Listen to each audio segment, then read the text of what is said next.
Bueno, en primer lugar, buenos días para todos. Y en segundo lugar, quería aprovechar la oportunidad para agradecerle al equipo ADP y al equipo de Agrifin por invitarme a ser parte de este evento tan relevante para el agro uruguayo y que por sobre todas las cosas congrega a diversos actores del sector agropecuario del Uruguay, lo que a mi criterio es fundamental porque permite ese intercambio tan necesario para que la cadena de carne del Uruguay continúe con su proceso evolutivo, ¿no? Se me ocurrió para esta presentación, en lugar de hacer como un tradicional índice de la presentación, ¿no?, donde uno como que anticipa lo que va a ser el cuerpo de la presentación y enumera cronológicamente las temáticas que va a desarrollar, explicar cómo fue la génesis de esta presentación, o sea, cómo surge la idea, con una anécdota bien breve, porque hace exactamente un año hoy que visité por última vez el país, el Uruguay, y justamente en mi última visita me hice una nota en la radio en donde una de las preguntas fue, o sea, en otras palabras, cómo se vería el diseño de un sistema productivo que está enfocado en producir carcasas con altos niveles de marmoreo. Y ahí debo reconocer que en mi respuesta desplegué una gran capacidad de hablar mucho y no decir absolutamente nada. Esa a veces es lamentablemente una deformación profesional que tenemos los académicos. Pero digo, realmente me dejó pensando, o sea, el por qué no tenemos como una respuesta concreta y hasta casi automatizada de así se vería un sistema de esta índole, así bien sencillo. La respuesta que le encuentro a esta pregunta es que, a mi criterio, es algo que está tan como arraigado y tan normalizado en Estados Unidos que ni siquiera nos tomamos el trabajo de como ensamblar las piezas, como armar el puzzle, ¿no? Ensamblar las piezas de los distintos eslabones productivos de la cadena de producción de carne, desde lo que es la cría hasta la faena del animal, para poder proveer un pantallazo general de cómo se vería un sistema de esta índole, ¿no? Entonces, ese va a ser justamente el gran foco de esta charla, ¿no? El repasar los principales factores que marcan la diferencia en la producción de carcasas con altos niveles de marmoreo, ¿no? Seguramente muchos de los que están acá ya estén familiarizados con lo que es el sistema americano, pero para los que no, dentro del sistema perdonen que camino mucho, pero dentro de lo que es el sistema de comercialización y valorización de la carne vacuna en Estados Unidos, a cada carcasa se le otorga un grado de calidad o quality grade y un grado de rendimiento o yield grade. Ahí, ¿no? En cuanto a lo que son los grados de calidad que puedan asignarse, los mismos pueden ser Prime, Choice, Select o Standard, y los menciono a su vez de mayor a menor calidad. O sea, las carcasas Prime son las de mejor calidad y las Standard son las de peor calidad. A su vez, si se fijan en lo que es la figura superior en la diapositiva, donde están desplegados los cortes, de izquierda a derecha es de mayor a menor calidad. A cada uno de estos grados de calidad se le pueden asignar subgrados de calidad, que son, o sea, el Prime puede ser alto, medio, bajo, el Choice puede ser alto, medio, bajo, el Select alto, bajo, y después el más bajo, que es el estándar, tiene un único grado de calidad, ¿no? O sea, no tiene subgrados de calidad. ¿Y de qué depende el grado de calidad que se le asigna a una carcasa? Fundamentalmente dos factores. De la madurez fisiológica de la carcasa, que no es más que un estimador de la edad cronológica de ese animal, y del contenido de grasa intramuscular o el Marbling Score. ¿Por qué? Porque estos dos factores son determinantes fundamentales de la palatabilidad de la carne, ¿no? Terneza, jugosidad y sabor. Entonces, justamente, partiendo de la base de que la enorme mayoría de las carcasas en Estados Unidos provienen de animales que son menores a 42 meses de edad y que por ende se los califica como una carcasa de madurez fisiológica joven, o sea, no madura, a esa carcasa no se la penaliza económicamente. No se la bonifica, pero tampoco se la penaliza. Entonces, si el común denominador de la enorme mayoría de las carcasas en Estados Unidos es que son calificadas como de madurez fisiológica joven, el gran determinante del grado de calidad que se le asigna a la carcasa es el contenido de grasa intramuscular y por ende el precio que se le otorga a esa carcasa. A precios del día de hoy, si se fijan en la tabla, pasar de estándar a Select es un incremento del precio del 4,65%, de Select a Choice del 6,75% y de Choice a Prime del 3,34%. Ya si damos el salto grande de estándar a Prime es un incremento del precio de más del 12%. Después no quiero pasar mucho tiempo con el otro calificativo de la carcasa, que es el grado de rendimiento o yield weight. Simplemente mencionarles que este es un predictor del porcentaje de cortes extraíbles de la carcasa y que se lo califica con un score que va del 1 al 5. Aquellas carcasas que se le asigna un yield rate o grado de rendimiento 1, 2 o 3 son consideradas carcasas como de alto rendimiento y se le aplica esta misma escala de precios. Ya si es 4 o 5 es considerada una carcasa de bajo rendimiento, en general son carcasas con mucha grasa subcutánea, y a esta misma escala de precios se la disminuye entre un 5 y un 7%. O sea, esa sería la penalidad económica por carcasa sobreengrasada, ¿no? El gran mensaje que le quiero transmitir con esto es bien sencillo, es que el marmoreo determina el grado de calidad y el grado de calidad me determina el precio que me otorgan por esa carcasa, ¿no? Siguiendo con esta misma línea, hay una herramienta que es de extrema utilidad para los actores de la cadena de la carne de Estados Unidos, que es una auditoría que se denomina Auditoría Nacional de la Calidad de la Carne, que en inglés sería el National Beef Quality Audit, que ocurre cada aproximadamente 5 o 6 años. Y es una auditoría que consiste simplemente en hacer como un relevamiento de datos de los principales actores de la cadena para desarrollar coeficientes técnicos o indicadores que nos permitan comprender cómo ha evolucionado las distintas características de esa carcasa en los Estados Unidos en ese periodo de 5 o 6 años. Y lo que está bien interesante es que estos datos no solamente se relevan para ser indicadores técnicos, sino que a su vez, considerando lo que es el contexto del mercado actual y las tendencias de mercado, se hace como un análisis económico donde se cuantifica cuánto dinero perdió la industria por no lograr determinados estándares de calidad, ¿no? Lo que ellos denominan como oportunidades perdidas. Y después, esas oportunidades perdidas son el punto de partida para los objetivos de los próximos 5 o 6 años, o sea, de la próxima auditoría. En cada una de estas auditorías a lo largo de la historia, uno de los factores más considerados de mayor prioridad fue el aumentar el prime, el choice, a través de un aumento del porcentaje de grasa intramuscular. Si se fijan en la figura, lo que sería el eje de las X son los años de las auditorías. La primera fue la del 91, la más reciente la del 2022. Y el eje de las Y son el porcentaje de carcasas, ¿no? Si nos paramos en los valores más recientes, los del 2022, lo que se observa es que más de un 68% de las carcasas fueron choice, el 7,5% fue prime y el 16,4% fue select. A su vez, si yo expresara esos valores en términos relativos a la primera auditoría del 91, lo que se ve es que las carcasas prime se multiplicaron por 3, las choice aumentaron un 40% y las select disminuyeron un 65%. Para mí lo que está buenísimo esto es como un ejemplo súper claro de cómo tracciona la cadena de la carne en Estados Unidos. O sea, donde hay un mercado, un consumidor que pide carne de alta calidad, alto marmoreo, alta palatabilidad, está dispuesto a pagar ese sobreprecio, y atrás hay una industria que se alinea para intentar satisfacer esa demanda, ¿no? Adivinen cuál es el objetivo primordial para la auditoría del 2028. Es llevar las carcasas prime al menos a un 10%, ¿no? O sea, continuar con esta tendencia evolutiva, ¿no? Si me paro en los valores del 2022, me da el puntapié ideal para meterme de lleno en lo que es el principal foco de esta presentación, que es básicamente qué factores explican dónde estamos parados hoy en día en base a las altas calidades de la carcasa debido a los altos niveles de marmoreo, ¿no? Ahí no, a ver.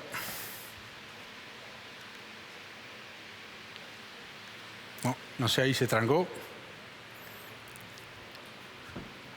¿Funciona ahí?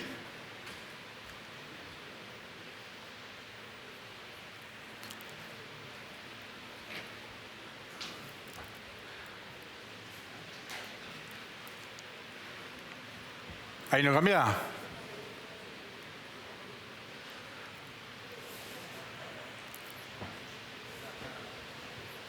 No sé si... No.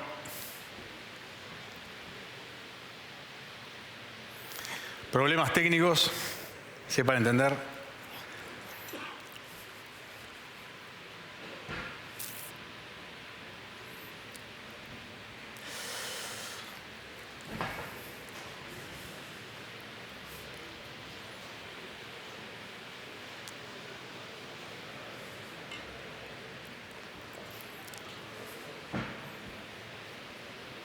Ahí va, buenazo. Entonces, como le decía, los factores, lo bueno es que esto me da más tiempo, ¿no? El descuento. Entonces, como le decía, el principal foco de esta charla que es, bueno, ¿qué factores explican dónde estamos parados hoy en día, ¿no? Y para eso es fundamental mencionar, o sea, lo más importante es los factores que más incidencia tienen en la capacidad de un animal para marmorear, ¿no? Los mismos son 3. Genética, nutrición y manejo. Si tuviera que expresarlo como una especie de un diagrama de Venn, como en la diapositiva, diría el marmoreo está en la intersección de la genética, la nutrición y el manejo. Ahora, si tuviera que asignarle importancia relativa a cada uno de estos factores, tengo que decir que la genética es la más importante y es la que en definitiva establece la vara o determina la altura de la vara del marmoreo de ese animal, ¿no?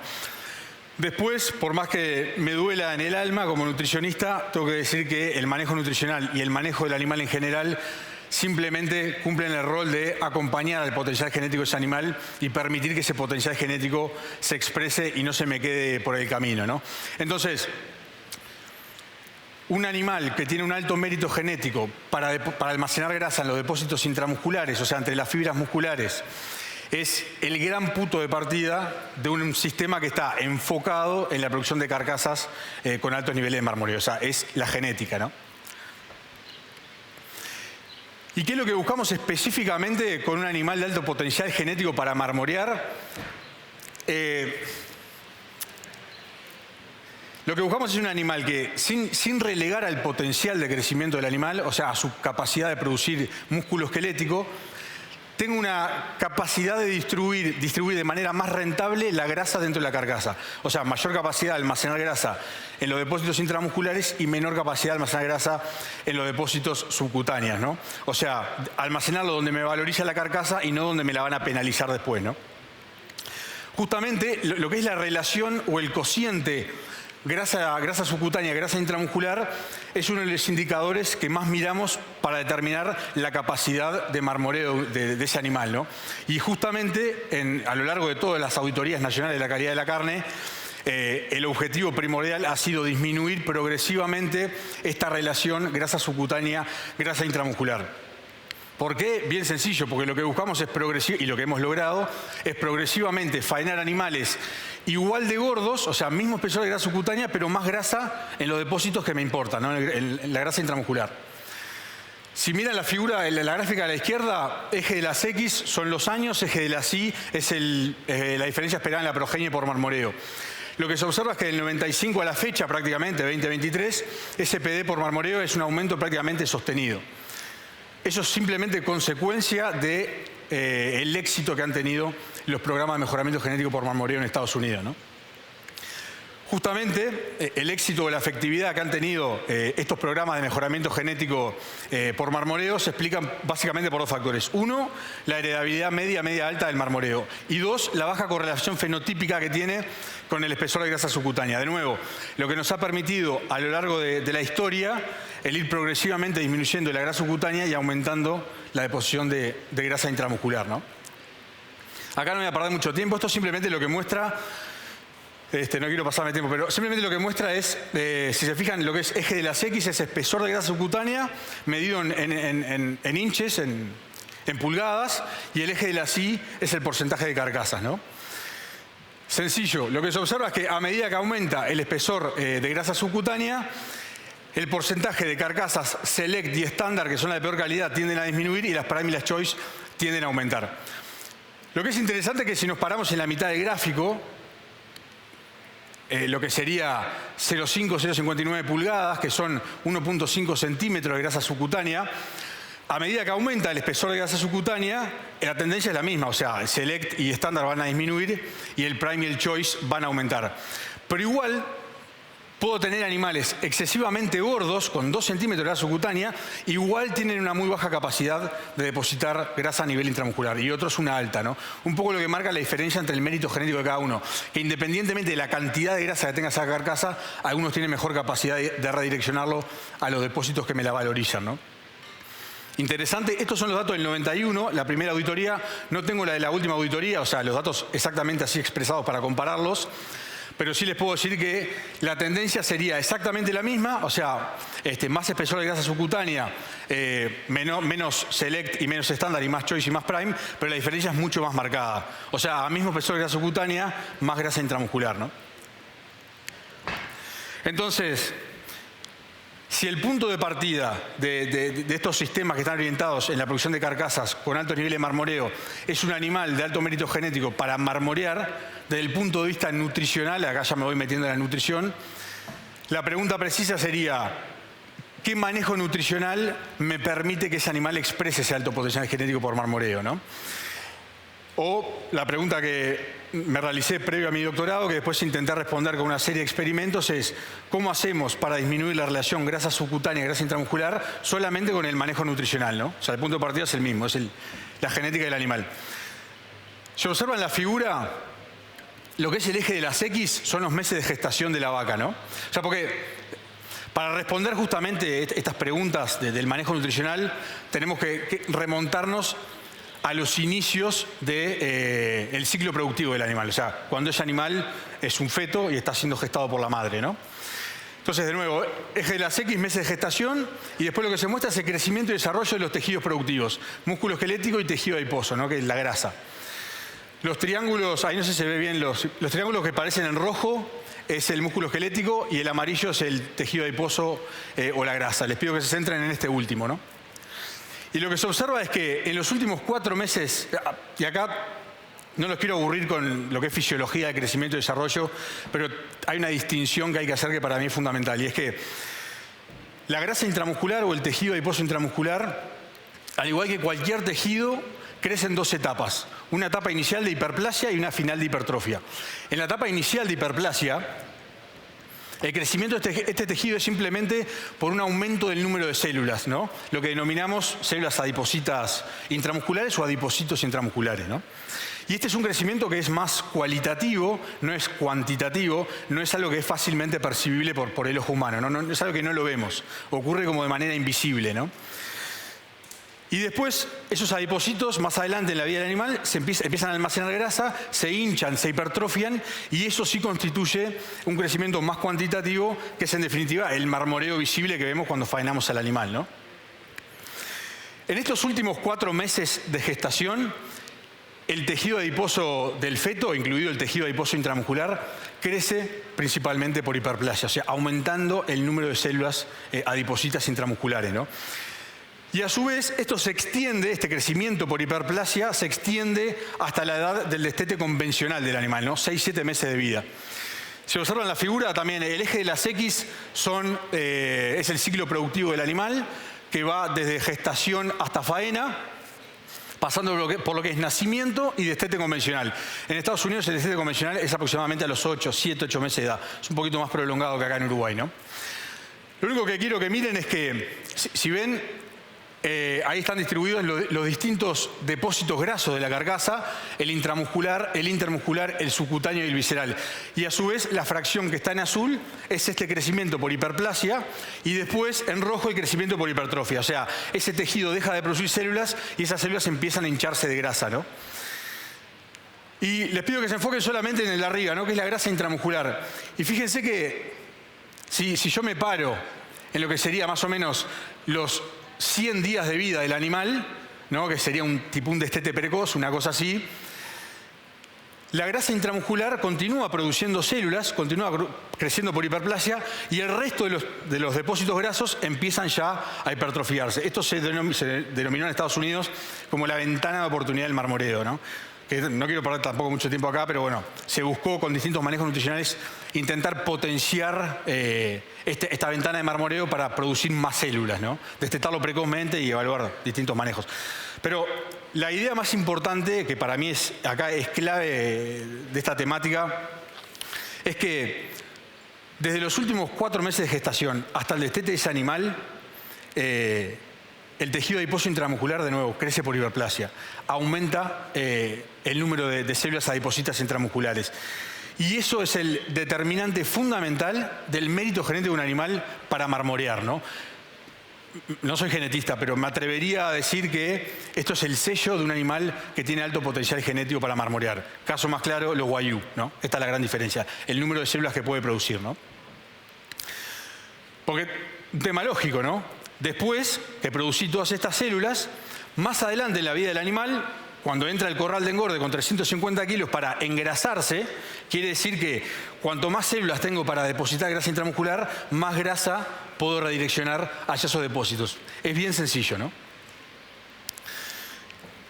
Y ahí es por el tema de la distinción que tenía que hacer, aburrirlos con hiperplasia y hipertrofia. Porque el número de células adipositas intramusculares no es solamente fundamental para determinar la cantidad de grasa que puedo depositar a nivel intramuscular, sino cómo se distribuye esa grasa a nivel intramuscular, ¿no? Lo que nosotros denominamos como textura del marmoreo. ¿Qué es la textura del marmoreo? Un indicador de la homogeneidad de la distribución de la grasa en el ojo de bife. ¿Cómo se calcula? Sencillo. Es una cámara y un software que lo que hace es cuantificar. Ahí se ve clarito, ¿no? Cuánto de la grasa está depositada y almacenada en las vetas grandes y cuánto en las vetas chicas. Y en base a esos valores desarrolla lo que es un índice de dureza, que es está acá arriba de la figura, el Roughness Index, y un índice de fineza, que es el Fineness Index, ¿no? Y básicamente, cuanto mayor es la cantidad de grasa que está en las vetas chicas y menor en las vetas grandes, y está obviamente más homogéneamente distribuida, el índice de dureza disminuye y el de fineza aumenta, ¿no? Si se fijan en la figura, estos son datos, o sea, animales de alto potencial, específicamente el Wagyu coreano, que es el Hanu. Lo que se observa es que ambos cortes tienen la misma cantidad de grasa intramuscular, que es cerca del 49%, ¿no? O sea, estos son estándares ya muy altos, ¿no? Entonces, misma cantidad, pero el de la izquierda tiene menor índice de dureza y mayor índice de fineza, ¿no? Porque está más homogéneamente distribuido. Entonces, se lo categoriza como un marmoreo fino y no un marmoreo grueso. La pregunta más importante es, ¿cómo repercute esto en los precios que a mí me asignan a la carcasa? La realidad es que no está especificado. Sí sabemos que está implícito en el hecho de que para que una carcasa pueda ser calificada como prime o como alto choice, tiene que tener por lo menos un marmoreo medio, ¿no? Pero bueno, otra de los importantes fundamentos de por qué es importante el número de células. Después está la otra pregunta, es bueno, ¿y esto cómo repercute a nivel sensorial, ¿no? A nivel organoléptico de la carne? O sea, terneza, jugosidad y sabor. La realidad es que en base a la información que tenemos hoy en día, no tiene ningún tipo de efecto. A mi criterio subjetivo es más un tema visual, entra por los ojos. El de la derecha parece más grasa intermuscular, el de la izquierda sí me da más a marmoreo, ¿no? Entonces, volviendo a la gestación de ese feto, ¿no? ¿Cuál es el manejo nutricional ideal de la vaca? Lo hablábamos ayer. ¿Cuál es el manejo nutricional ideal de la vaca para que su progenie pueda expresar ese alto potencial genético por marmoreo, ¿no? Que pueda capitalizar ese número de células adipositas intramusculares para el cual está predeterminado genéticamente. No tiene ninguna vuelta. O sea, si observan la figura de la izquierda, eje de las X son los meses de gestación, eje de las Y son los requerimientos de energía de la vaca expresados en megacalorías por día. Si se centran en la línea de arriba, que está en negro, que es la evolución de los requerimientos de energía totales de la vaca a lo largo del ciclo productivo, o sea, esto incluye mantenimiento, preñez y lactación. En los últimos 3 meses de gestación, 4 meses de gestación, esos requerimientos aumentan asociados a los requerimientos de gestación, ¿no? Es cuando el ternero crece a tasas más aceleradas. Dentro de ese crecimiento está la grasa intramuscular, ¿no? Ese número de células. Y acá es muy sencillo. ¿Cuál es el manejo nutricional?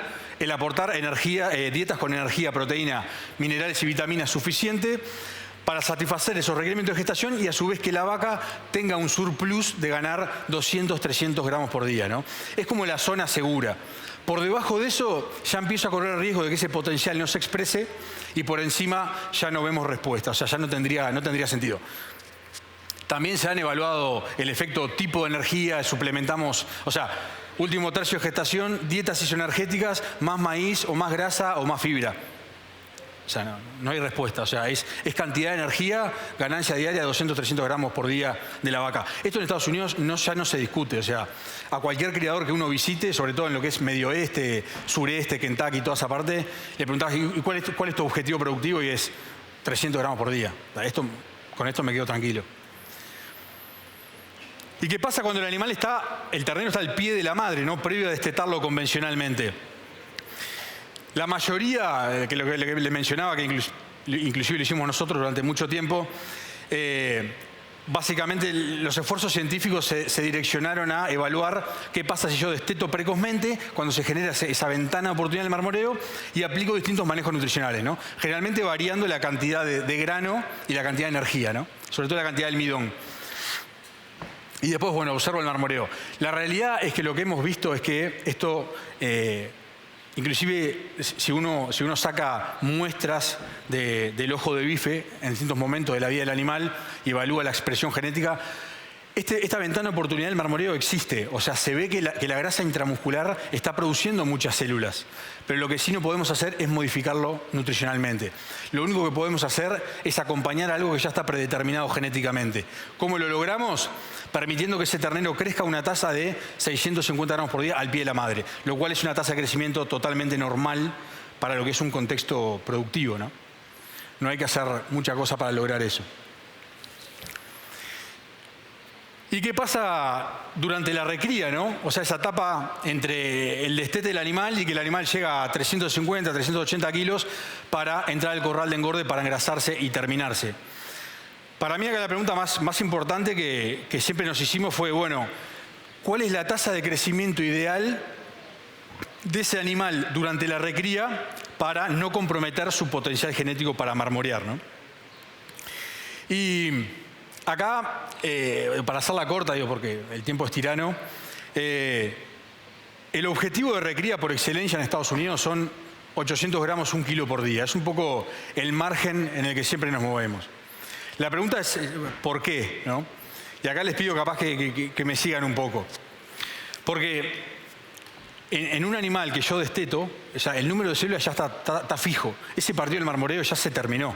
Entonces, lo que yo logro, acelerando un poquito la recría, 800 gramos, 1 kilo por día, es que para este animal, que este número de células ya está predeterminado, ya está fijo, estas células, con esta cantidad de energía, 800 gramos, 1 kilo por día, es una tasa relativamente acelerada, ¿no? Esas células ya empiecen a hincharse, a almacenar grasa, a hipertrofiarse, y que cuando entra el corral de engorde para terminarse, ya tenga un crecimiento visible de ese marmoreo, ¿no?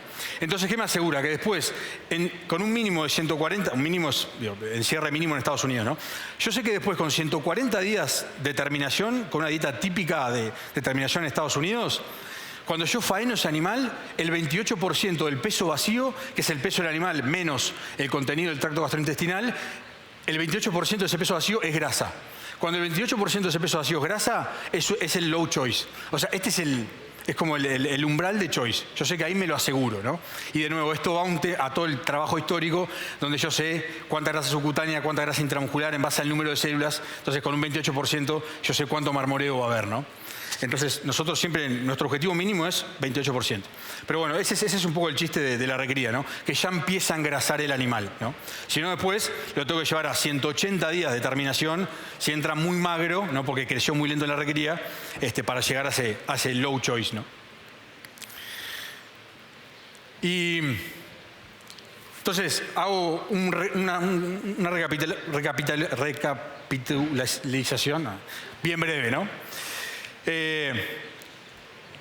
El punto de partida de un sistema que está enfocado en la producción de carcasas con altos niveles de marmoreo es un animal con alta capacidad genética para marmorear, ¿no? Después, que la vaca no pase hambre, que el ternero no pase hambre y crezca a una tasa normal, una recría relativamente acelerada, 800 gramos, 1 kilo por día, y una terminación de por lo menos 120, 140 días, ¿no? Con una dieta típica de terminación, ¿no?